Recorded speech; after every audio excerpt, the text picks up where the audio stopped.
Hit అనే పదం మన హీరోలకు ఆయా హీరోల ఫ్యాన్స్కి ఒక వైబ్రేషన్. సంవత్సరాల మన తెలుగు సినిమా చరిత్రలో కేవలం 40-50 లోపే ఇండస్ట్రీ హిట్సున్నాయి.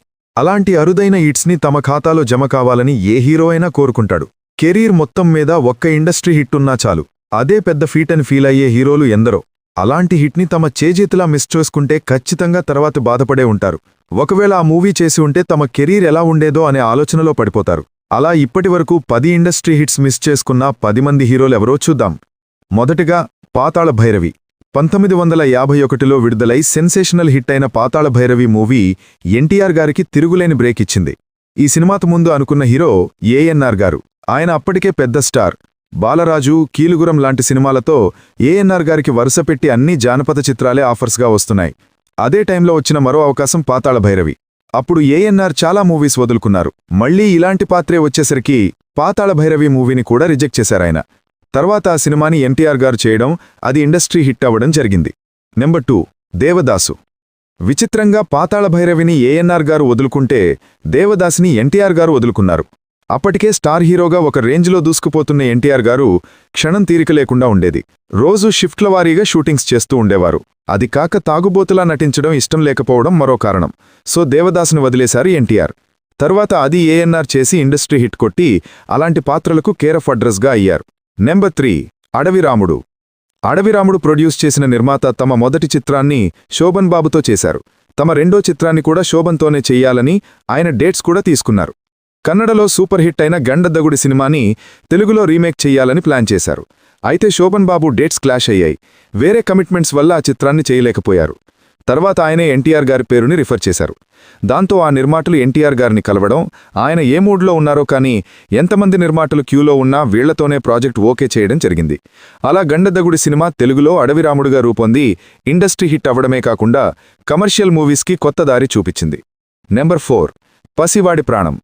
1985లో హాలీవుడ్లో విట్నెస్ అనే మూవీ ఆధారంగా తెలుగులో కృష్ణా శ్రీదేవి, అప్పటి చైల్డ్ ఆర్టిస్ట్ మహేష్ బాబు ప్రధాన పాత్రలో విజయ్ బాపినేడు డైరెక్షన్లో సాక్షి అనే మూవీ ప్రారంభమైంది.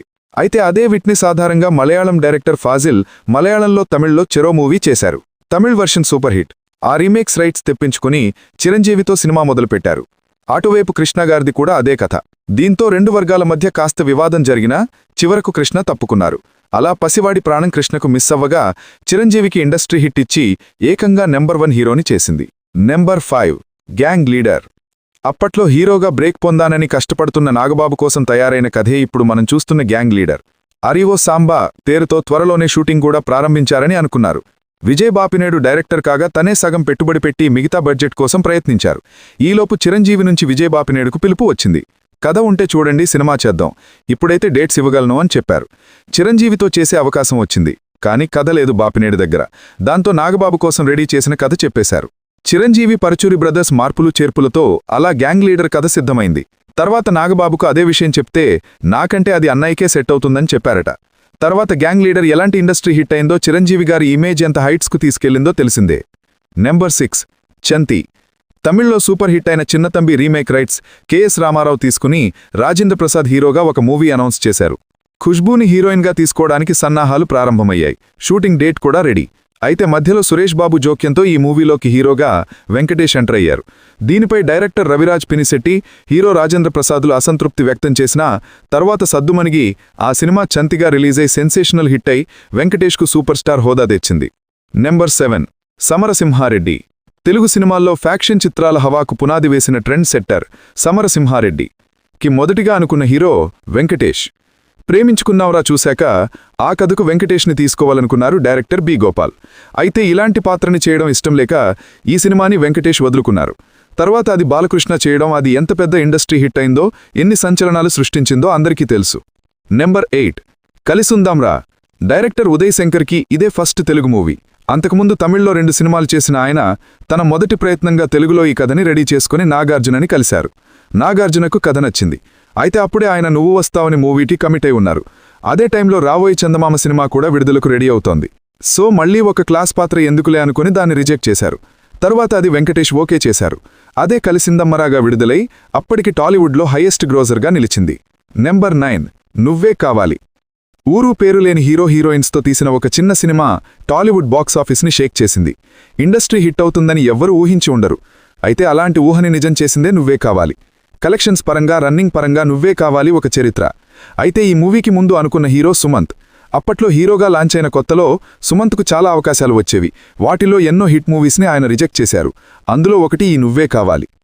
నెంబర్ 10 పోకిరి. తెలుగు సినిమా చరిత్రని తిరగరాసిన బీభత్సమైన ఇండస్ట్రీ హిట్ పోకిరి. హీరో క్యారెక్టరైజేషన్లో ట్రెండ్ క్రియేట్ చేసిన ఈ మూవీని ముందుగా రవితేజతో చేద్దామనుకున్నారు పూరి జగన్నాథ. అంతా ఓకే అయింది. టైటిల్ బుత్తం సింగ్ సన్ ఆఫ్ సర్దార్. అయితే రవితేజ వేరే మూవీస్కి ఇచ్చిన డేట్స్ వల్ల ఈ బుత్తం సింగ్ మూవీని వాయిదా వేశారు. కానీ పూరి జగన్నాథ ఆగలేకపోయారు. మహేష్తో ఈ కథ చెప్పడం, మహేష్ బాబు కొన్ని సజెషన్స్ ఇవ్వడం, తర్వాత అది పోకిరిగా తెరకెక్కడం జరిగింది. ఆ సినిమా ప్రభంజనం గురించి ప్రత్యేకంగా చెప్పాలా? నెక్స్ట్ ఎపిసోడ్లో ఇంకొన్ని ఇండస్ట్రీ హిట్స్ మిస్ చేసుకున్న హీరోల గురించి చూద్దాం. ఈ వీడియో మీకు నచ్చినట్లయితే లైక్ చేయండి, షేర్ చేయండి.